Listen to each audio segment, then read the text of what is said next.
Oke, kita mulai. Kita di sini kita di sini akan bahas tentang KNN. Sama daftar pusakanya kita pakai Ciawihan, Witten, Alpaidin, sama Garunesco. Kemudian capaian pembelajaran kita di sini memahami tentang KNN dulu. KNN itu menurut saya sangat mudah, tapi kalau dipikir-pikir jatuhnya sebenarnya susah. Nah, karena kita hanya penerapan, kita sharing yang mudah aja. KNN harus naik board itu sebenarnya analoginya seperti ini sih, teman-teman sekalian. Misalkan nih, teman-teman ini bawa pacarnya ke rumah, pulang ke rumah ya, pengen kenalan sama orang tua teman-teman sekalian. Terus biasanya ditanyain, oh ceritakan dong kamu tuh teman-teman ini siapa. Nah, jadi calon calon mertuanya teman-teman sekalian ini akan ngecek nih, anak ini tuh pergaulannya kayak apa. Nah dari situ dia orang orang tua pacarnya teman-teman akan ngecek, oh teman-teman tuh orang baik atau kurang baik seperti itu, anak pemuda atau pemudi baik atau kurang baik seperti itu ya. Nah itu adalah KNN. Jadi misalkan kalau dia ngomong, oh saya itu lebih sering kumpul sama anak-anak yang sering main basket. Nah berarti kan, oh berarti dia adalah atlet itu, atau suka bergaul dengan orang-orang yang bermain basket. Kalau misalkan saya, Pak, saya sukanya kumpul-kumpul sama teman-teman di laboratorium atau di perpustakaan. Oh berarti anak ini suka belajar. Seperti itu ya analoginya. Seperti itu ya. Kemudian KNN itu apa? Kalau teman-teman nyari di buku, di jurnal, atau di Google, bisa dari Towards Data Science atau lain-lain, nama lainnya adalah memory based reasoning, example based reasoning, instant based learning, atau lazy learning. Kalau di rapid manner namanya IPK ya, lazy learning. Nah, algoritma ini cukup handal digunakan untuk pengenalan data. Nah, K-nearest neighbor mengidentifikasi semua case yang ada dan mengklasifikasikan case baru berdasarkan dari ukuran kemiripan kedekatan. Contohnya fungsi jarak, gitu ya. Seperti apa kemarin fungsi jarak itu, yang kemarin ada equality distance. Dikenal juga sebagai non-parametric lazy learning dan atau disebut sebagai instant based learning method. Berarti apa? Kalau ada masukan, berarti langsung baru dicek. Itu ya. Contohnya seperti ini nih, suatu objek atau kasus baru diklasifikasikan berdasarkan pada majority votes, suara terbanyak dari objek-objek tetangganya. Jadi misalkan saya nulis di sini, pen color ya, red. Misalkan saya naruh di sini sesuatu di sini, objek ini maksudnya apa? Oh, karena terdekatnya itu adalah merah, maka dia akan masuk warnanya merah seperti itu ya. Kemudian objek akan dilabeli dengan kelas terbanyak di antara K tetangga terdekat yang diukur dari fungsi jarak. Sama kemarin waktu kita bahas cross validation, K itu ya berapa jumlah yang mau kita cek ya. Pak, kalau mau ngecek itu berarti K-nya berapa? Sama kayak teman-teman waktu kemarin kita bahas di cross validasi, satu kalau bisa, satu, tiga, lima, tujuh, 9, ya kan? Angkanya apa? Ganjil semua. Pak, 10 boleh, Pak. 10 boleh. Tapi intinya angkanya ganjil. Kenapa seperti ini? Sama seperti majority vote. Misalkan kan seperti ini ya. Misalkan kita ngomong, saya mau mencari 3, K-nya sama dengan 3, misalkan. Dengan saya sama dengan 3. Nah, terus saya titiknya di sini nih. Nah, nanti saya akan membuat Euclidean distance akan mencari 3 terdekat. Ya, 3 terdekat. Ternyata 3 terdekat sini nih. Pak, di sini kok nggak masuk kan? Berarti ini kan terdekat 1, ini terdekat 2, ini terdekat 3. Ini ke sini, itu kan jauh ya. Berarti kan udah nggak hitungan. Nah, berarti kita ngomong K3 terdekat. Lah, setelah kita ngomong K3 terdekat, kita akan ngecek, oh ternyata majority vote yang terdekat itu kelasnya warnanya biru atau kelas B. Maka kita ngomong bahwa kelasnya ini adalah kelas B. Jadi titik ini kita sebut adalah ikut kelas B. Seperti ini ya. Nah, untuk pembuatan garis ini kita bisa sebut sebagai Voronoi. Nanti mungkin di video, nanti waktu di akhir video nanti akan saya tunjukkan Voronoi diagram itu maksudnya seperti apa. Nah, karena saya tidak siap, nanti kita siapkan di akhir ya. Contohnya, kita misalkan nih ada mainan, jika dilihat maka mirip dengan binatang apa nih? Misalkan seperti ini nih. Nah, ada test record ya, ini kita punya mainan nih. Nah, misalkan mainan, kita tidak tahu nih mainan apa. Terus kemudian kita tarik garisnya. Kita misalkan butuh berapa? K3 ya, misalkan, K-nya 3. Kita tarik. Ini 1, 2, 3, 4, 5. Sorry. Bukan 3 ya, tapi 5. Kita punya 5 terdekat. Kita tarik ya. Ini 1, ini 2, ini 3, ini 4, ini 5. Kalau kita tarik secara kedekatan, ini terdekat pertama. Ini terdekat pertama ya, sini. Ini terdekat kedua. Kemudian ini terdekat ketiga. Nah, ini baru, ini kan, ini mirip ya, seperti ini teman-teman ya. Nah, berarti yang ini terdekat ke 4, ini terdekat ke 5. Nah, karena kita, oh ya benar kan, karena di sini, karena kita butuhnya 5, kemudian kita lihat majority vote, ternyata itu yang mirip adalah ini. Berarti kita ngomong bahwa ini itu jatuhnya apa? Angsa. Oke. Angsa atau bebek. Oh, bukan ya, ya ini angsa. Karena apa? Ini terdekatnya ini kan bebek ya, tapi ini jatuhnya angsa, ini angsa. Berarti jatuhnya apa? Ini adalah angsa. Pak, bukannya salah, Pak. Iya, harusnya ini kan bebek ya, Pak. Iya, harusnya ini bebek. Tapi karena terdekatnya itu majority vote-nya adalah angsa, karena contoh kasusnya angsa ya, berarti ini dianggap sebagai angsa, seperti itu. Nah, ya, maka disebutnya sebagai angsa, karena yang terdekat, majority vote yang terdekat ternyata ini. Oke. KNN itu membutuhkan 3 hal, yaitu pertama sampel atau record yang mempunyai label. Record yang punya label di sini ada label negatif sama positif ya, teman-teman.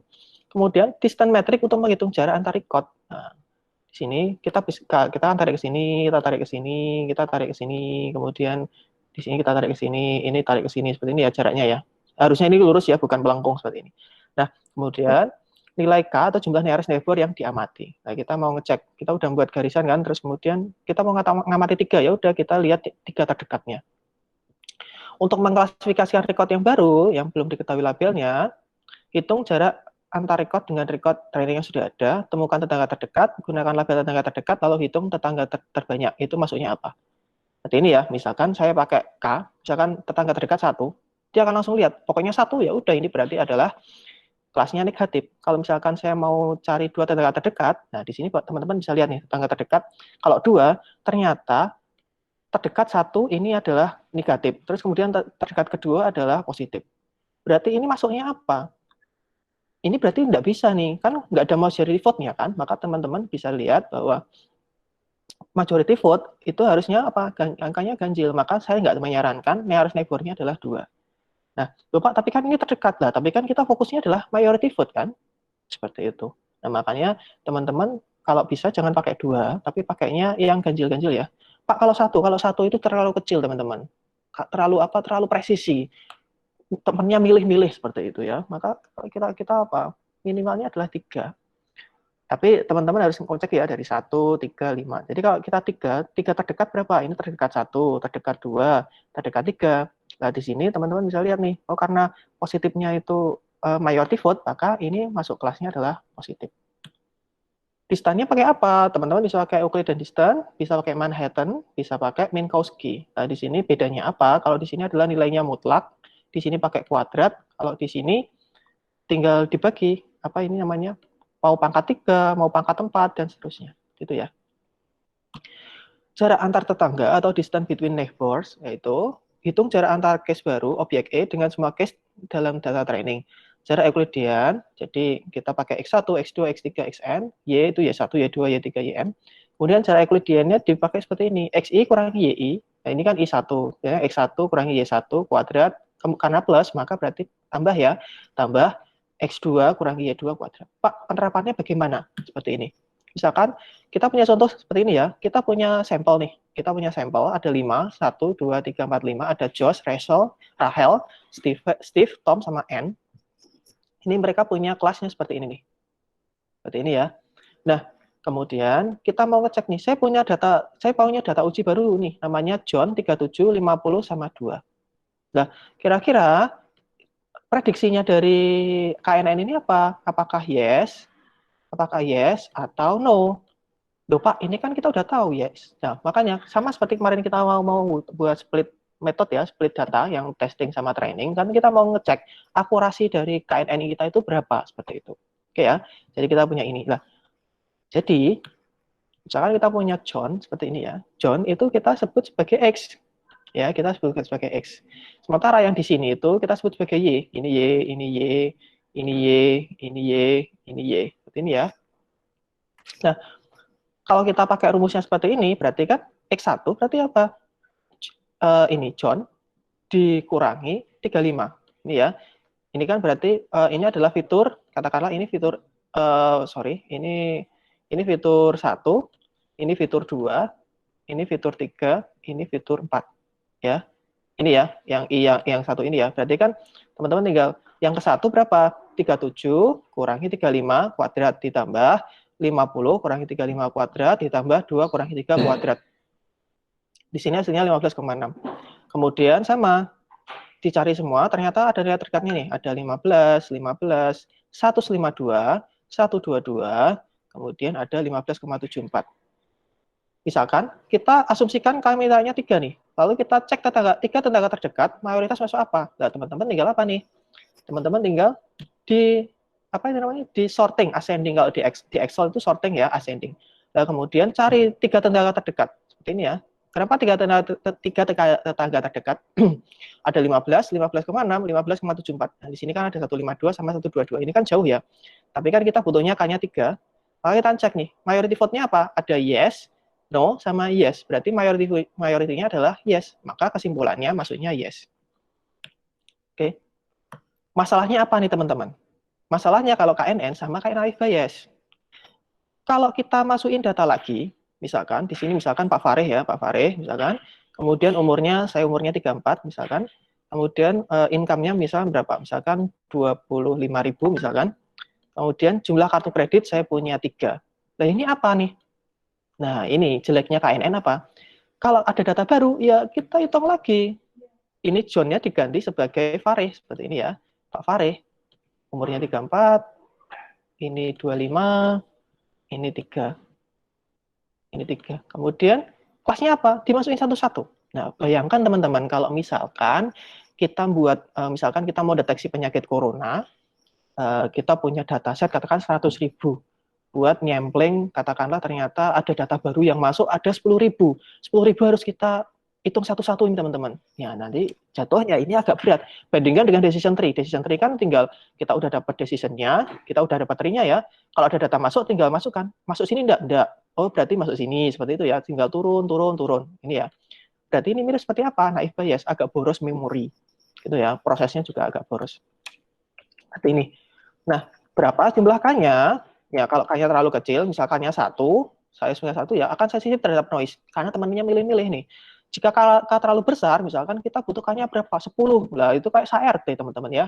Nah, SART itu kan kadang-kadang nggak bisa menggeneralisasi kan. Misalkan kayak teman-teman ngekos nih, misalkan ngekos, ternyata kosnya itu ya kos-kos cowok ya, misalkan teman-teman cowok kos di cowok, tapi ternyata kumpulan di kos itu banyak anak-anak nakal, padahal teman-teman itu ibadahnya kenceng, pergi ke tempat ibadahnya itu juga kenceng.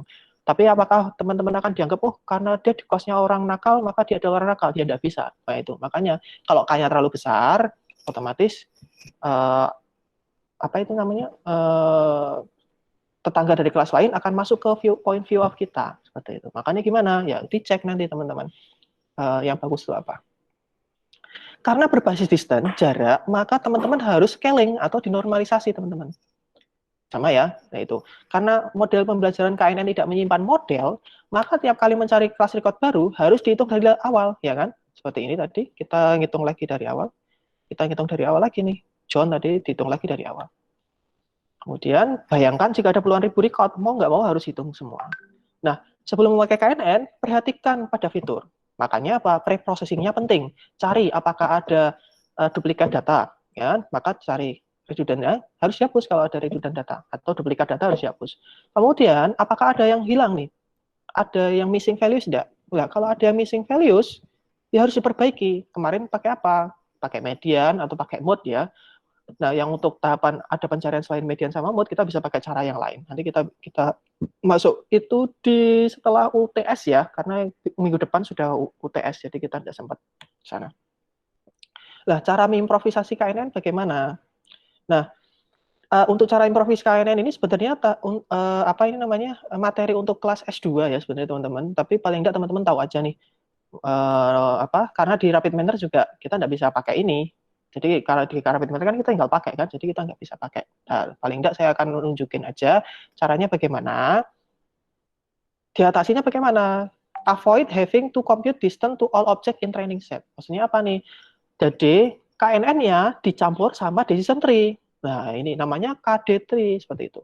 Kemudian kita pakai metode fast approximate similarity search. Nah, ini ada metode pencarian.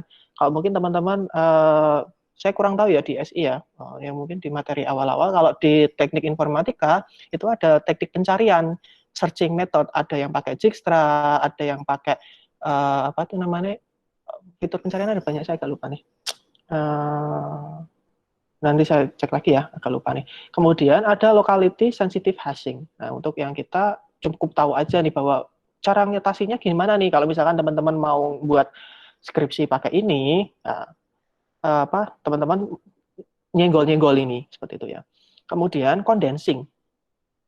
Determine a smaller set of object that give the same performance. Kita tentukan smaller set of object yang memberikan performa yang sama.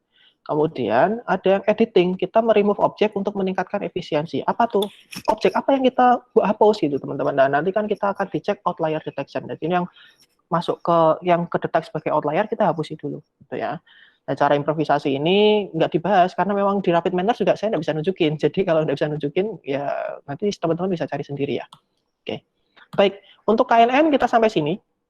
Ada yang ditanyakan teman-teman? Bisa diikuti ya? Halo? Bisa, Pak. Bisa ya? Izin bertanya, Pak. Boleh, Mbak Nina, silakan.